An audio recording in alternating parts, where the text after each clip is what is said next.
à quelques secondes. Pas mal de fébrilité en ce moment à Tokyo. En fait, c'est une fébrilité mondiale qui, assez discrètement, a commencé à gagner les marchés. On l'a senti à Wall Street hier soir. On l'a senti assez clairement à Paris et en Europe hier.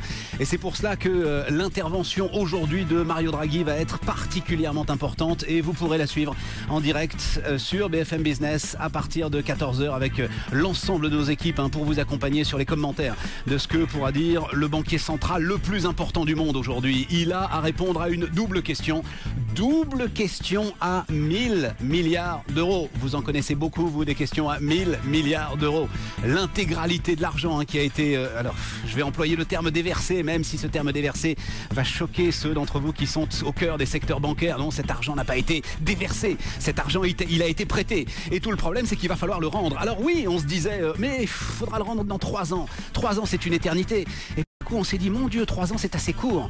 Parce que finalement, on n'a réglé aucun des problèmes qui sont aujourd'hui au cœur de la zone euro, aucun des problèmes qui ont provoqué ces déséquilibres intenses qui eux-mêmes ont amené la Banque Centrale Européenne à cette intervention salvatrice. C'était à la fin du mois de décembre dernier. Donc, l'ensemble des questions sont à nouveau posées. Mario Draghi va-t-il nous dire qu'il peut prolonger justement ces interventions pour continuer à stabiliser et à rassurer tout le monde?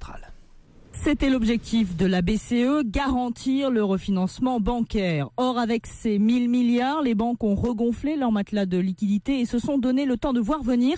D'abord pour rembourser leurs emprunts à court et moyen terme. D'après les estimations de Bank of America Merrill Lynch, les banques ont assuré leur programme de refinancement pour l'ensemble de l'année. Voilà un avantage colossal. Certaines banques ont aussi aidé au financement de leurs États, notamment en Espagne et en Italie.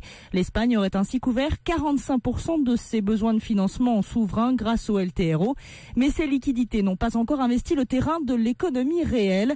Les crédits aux entreprises continuent de baisser et cela devrait durer au moins jusqu'au 30 juin, nous dit-on.